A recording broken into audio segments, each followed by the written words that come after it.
How important is your mindset? How important is it really? Well, we'll get started here just in a little bit after I say hello to the people that are on the chat, my super chatters, and also my inner circle members. First of all, I want to say thank you, Lisa Marie Cook, for being a super chatter. The orphans, it's just amazing. I get notices all the time from Matthew and Angel on what the money's doing for the children, and I just love and appreciate you. 100% always goes back. So hi, Bill. Hi, Craig. Hi, Lisa Marie, of course. Melody. Love you guys. Appreciate you guys. Hi, Jerome. Melody. Hey, Katie. Hi, Jody. Deborah. Sandy. Mary. John. Scott. Dustin. James. Jerome. Peter. Lisa Marie, I love you. Okay, we're in. So let's get started here. Hello, buddy. My name is Robert Hollis. I hope you're having a wonderful and blessed day. And how important is mindset? Mindset. Now, here's something that I want you to really think about. If you're one of those people, that go, mind smet, you know what I mean? All this positive stuff, thinking, putting vision in your mind, being emotional about it, doing all that stuff. Just tell me what to do. I just want to know who to target, who to close, what to say. I need a script. I want to run an ad. I don't need any of that garbage. Just tell me. Just tell me what to do. I are one of those people. Because I'm an automotive engineer. I worked on race cars for a living before I got involved in this industry. I had 3 friends. They were other auto mechanics. I not only was negative, but I was an asshole, man.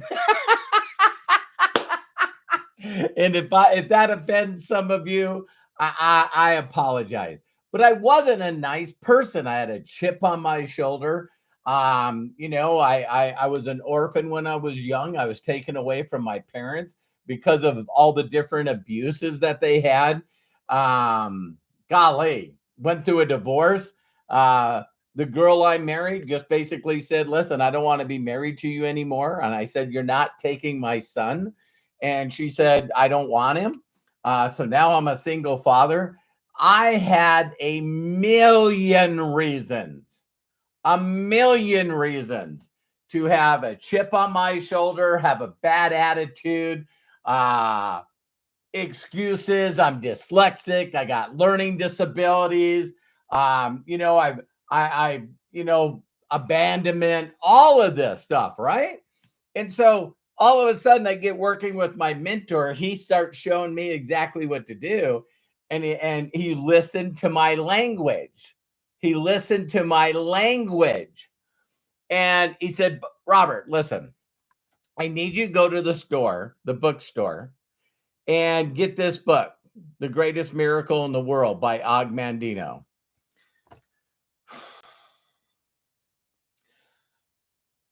I don't know why I didn't say to him what I said to a lot of other people. Listen, I'm dyslexic, idiot.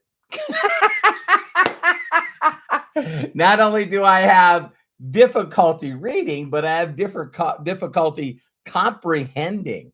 There wasn't Google back then, so I couldn't see a word in here, and it didn't look right, anything over 5 letters. And then go to Google. I had to sit down and write certain parts out and put in a dictionary so I could comprehend. And I'm like going, he wants me to go get this book. He said, Robert, listen, go buy this book. I need you to do it immediately. I need you to read it, and then I need you to call me back. Because I'm going to say something to you guys right now I've never, ever said. I think I've said it one time on an inner circle, but people always say, what percentage of your happiness, your fulfillment, your success has to do with mindset? 100%. Now, I've never said that before because some people say 80%, 85%, 75%. Well, first thing, how do you know that? You know, who made up what percentages of it is, right? But here's something I want you to understand. Let's say that you got the skill. You got the skill. You practice. You had a great mentor that not only was documented, but they also are documented in helping hundreds of thousands of people get an extra payday. All right. So you have a mentor. They tell you the skills you got to learn. You practice the skills, and you're way above average, way above average. If you have stinking thinking, you suck at what you do. That's where we hear the deal. Oh my God, it's getting down to the last couple of seconds. You know, there's a couple seconds yet left. They need a touchdown to win this game, or they need this bucket, or they need this goal. You know, goal. You know, what do you know? Hockey or soccer or football. You know, all these things that you got to do. They got a couple of seconds. And when they don't win, you know what people say? They say they choked. Oh my God, those people choked. They're not good under pressure. What does that have to do with how good of an athlete you are and how skilled you are? Let's not talk about athleticism. See, slow down. Let's talk about something else. My wife. Oh my God, I love and adore my wife. Been with her for 39 years. She gets stressed and she's not good at taking tests. So she's not going to retake her driving test. We will always have dual citizenship, or we'll never sell our home in Montana, Yellowstone, Montana, because she doesn't want to change her driver's license. So some people are smart. My wife is freaking smart. She just locks up when it comes to taking tests. You know, anybody like that? Well, oh my God, you know, oh, okay, pressure. Is that mindset? It's everything is mindset. So I'm going to post something in the group because yesterday, when I was thinking about what I was going to talk about today, then what I did is I Googled it and then I put it in YouTube and I said, how important is mindset?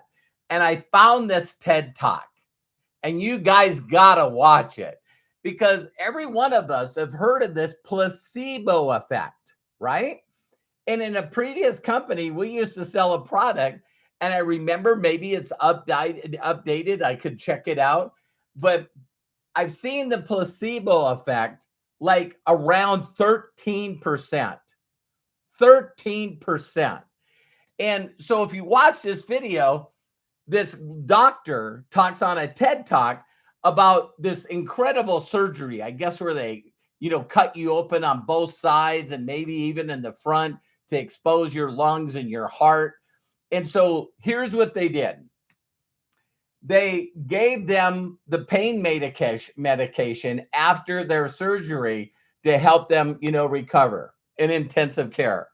One group got to press a button when they started feeling pain, and the nurse would come in, shoot some morphine in their IV. The other group of people had a computer that would dispense morphine. And so they asked these people about, how do you feel? What was the pain management and the care as you went through?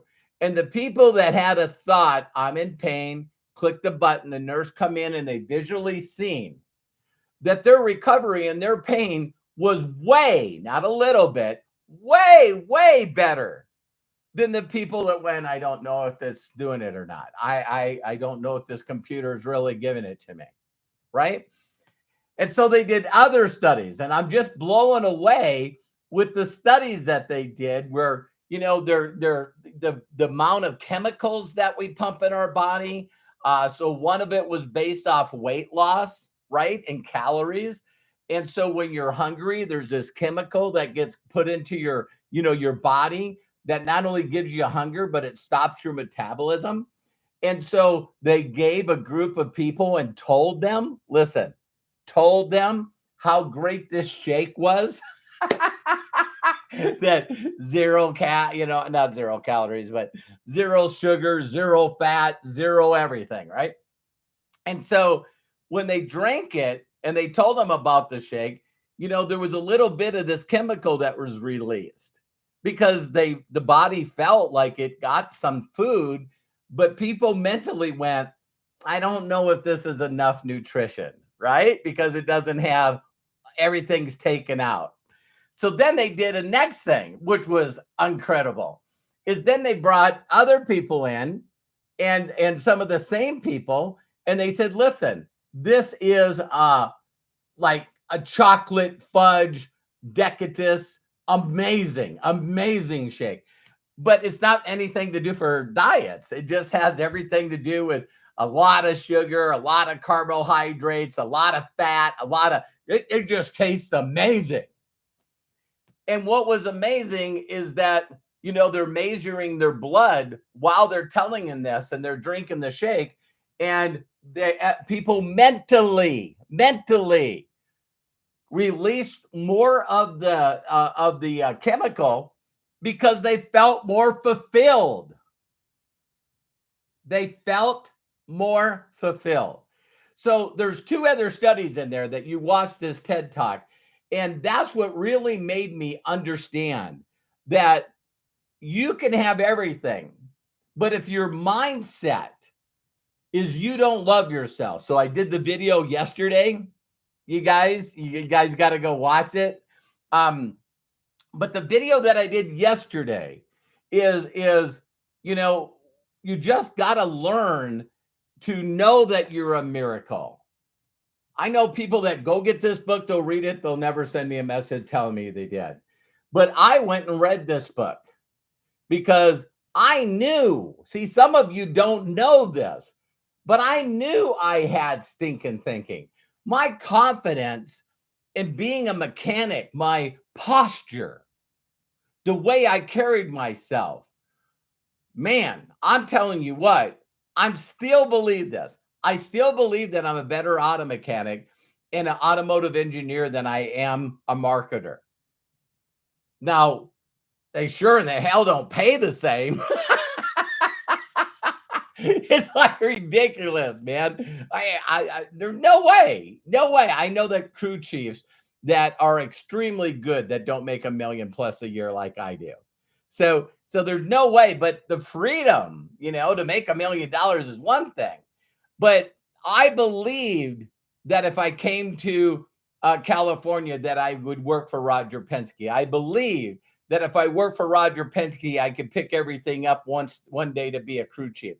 So I believed, right? Is that mindset? Yes, it's mindset.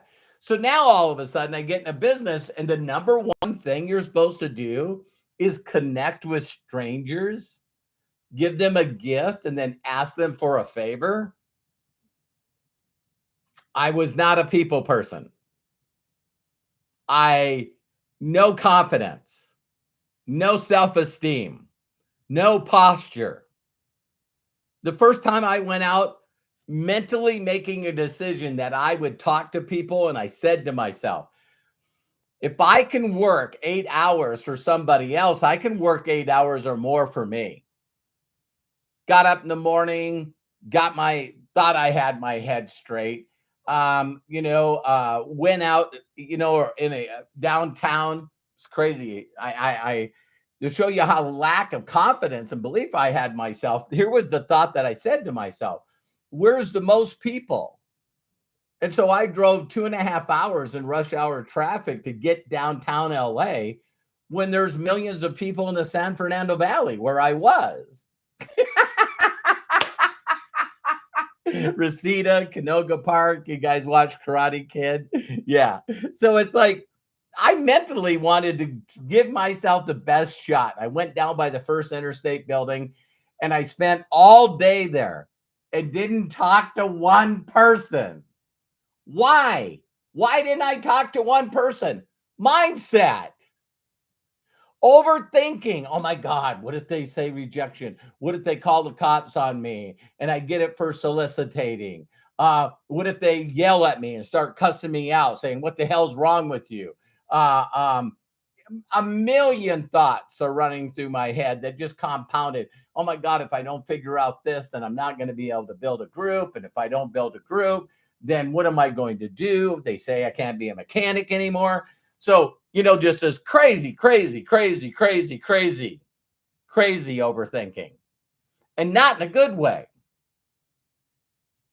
So when I got this book, because my mentor told me, Robert, you got to get this book. When I read this book and then I called him like he told me to do, ladies and gentlemen, it was one of the very few times where I was blubbering. I was crying uncontrollably. And because I've held it in so much, I couldn't stop it. I just couldn't stop it. I don't know if you guys seen, I love this stuff, but yesterday, the guy for the US that ran for the 100 meters, is now considered the fastest man in the world. And when they gave him the medal and they started playing the Star Spangled Banner and he started singing it, you know what I mean? He started crying and then he lost it. He just totally was, all these years of believing that not only one day was he going to be the world's fastest man, but he also was going to get on the Olympics and he was going to win the world championship. And so these are the visions and thoughts that he had every day. So it blows me away if you knew that your mindset was 100% responsible for your outcome and everything in life, that the majority of the people in the world spend zero time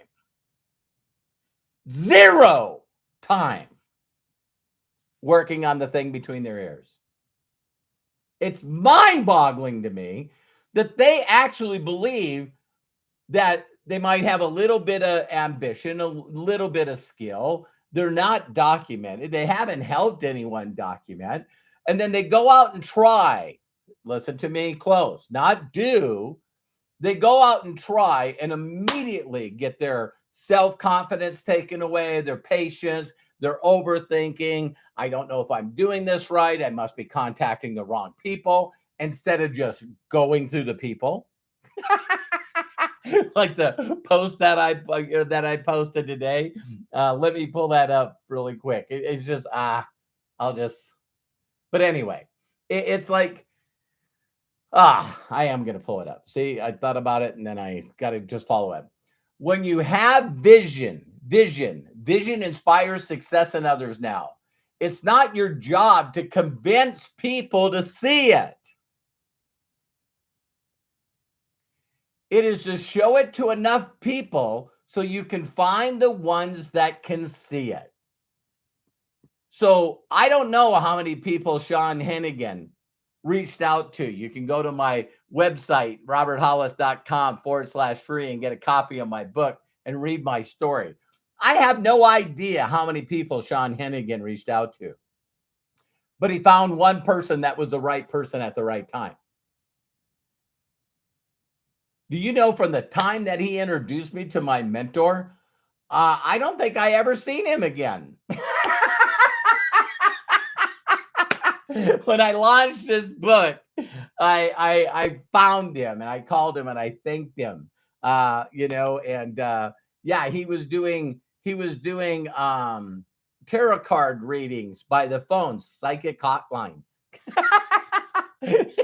And so, man, I just went, hey, he's going, man, how you been? I got to do, geez, I've helped millions and millions of people all over the world.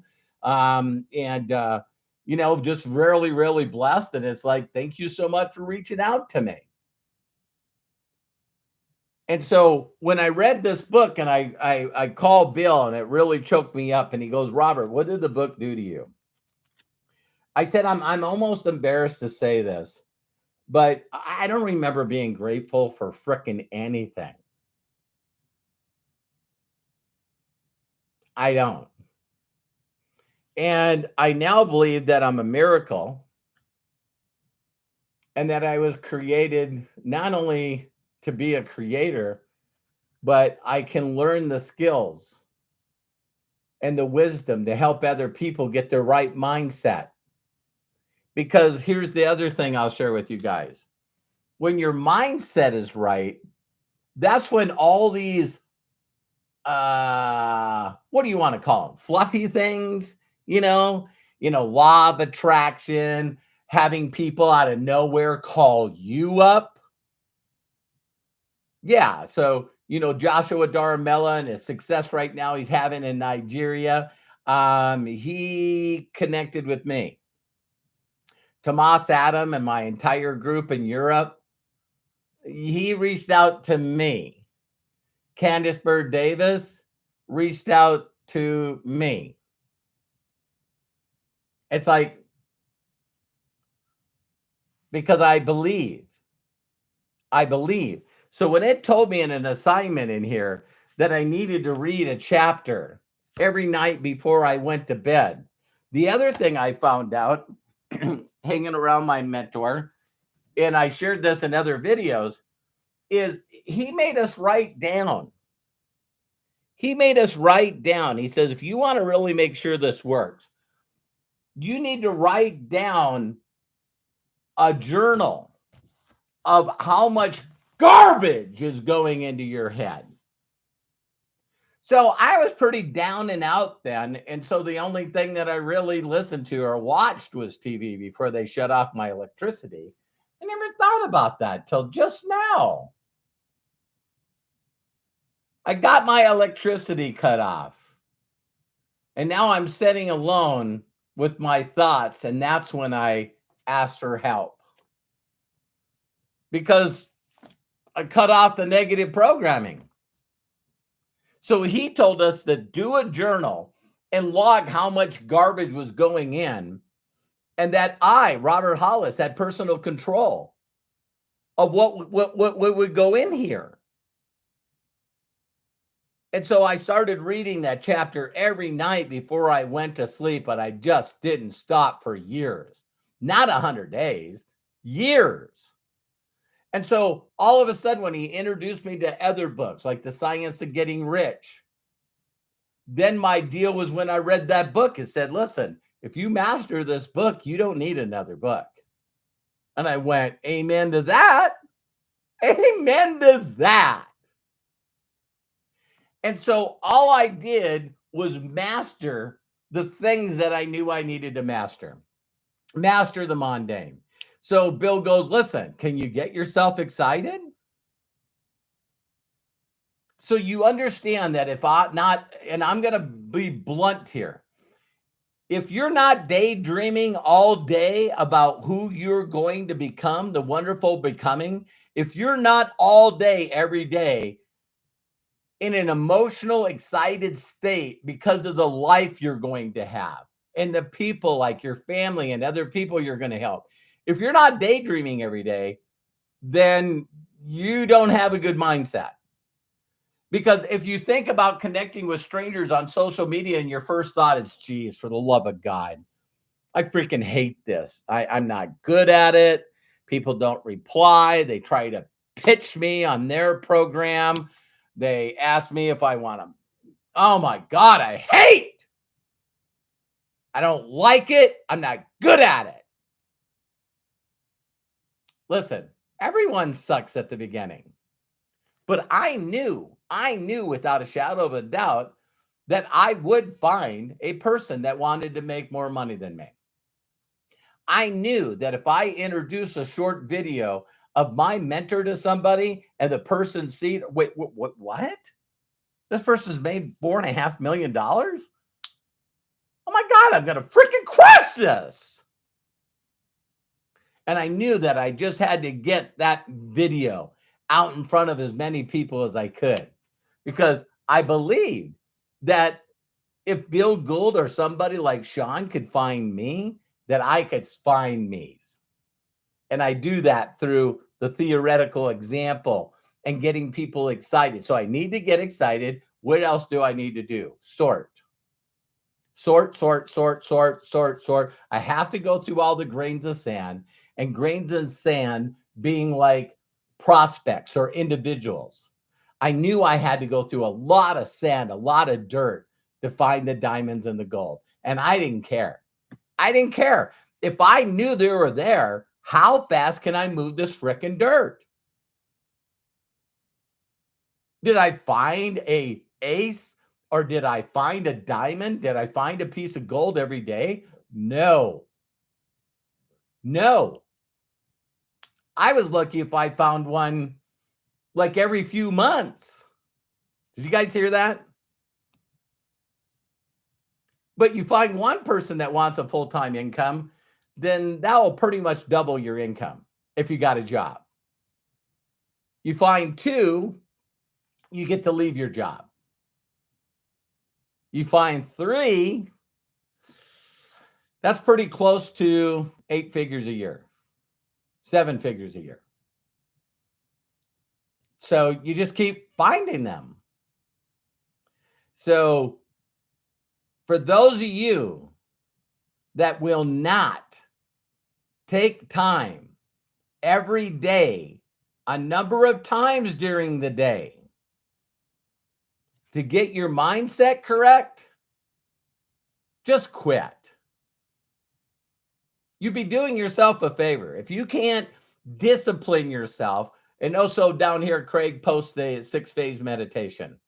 If you cannot, on a day-to-day basis, reprogram the think box, give up, quit. Stop doing wish marketing. Oh, I wish I'm going to try. I wish this would work.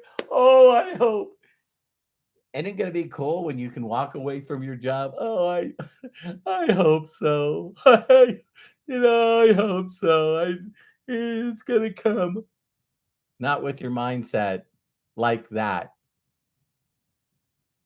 You can't have an average mindset and build above average and extraordinary organization. Because one of the videos I'm going to do this week is, would you follow you? Would you follow you? People follow me. Very humble, very honored, very blessed. I count my blessings every day.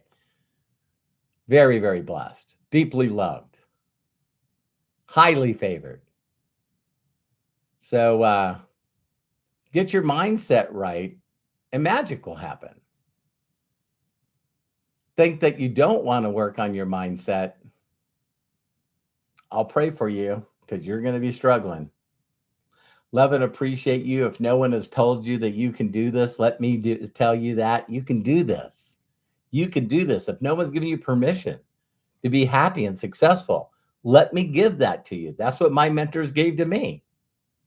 I love and appreciate you, and please do me a huge personal favor and share this video with people, because between you guys that watch this live and the people that recorded, if people won't be disciplined and accountable to do the things that successful people do to be happy and successful, why should you work with them? If they think that mindset has nothing to do with it, don't spend any time with them. You're just wasting your energy. Because now I'm building this group in Nigeria, and everybody all over the world is, how you doing it? Joshua Daramella worked years on his mindset, his belief, his heart, and his spirit. That man believes that he's going to be a super and a master. No doubt about it. And 2 or 4 or 5 years are going by anyway. But when you work on your mindset, everything in your life will change. Everything. So watch that TED Talk, understand that mindset is important, and do something each and every day to make yourself better. Kaizen, 1% better each and every day. I know you can do it because I did it. Love you, and talk to you on the next video. Bye for now.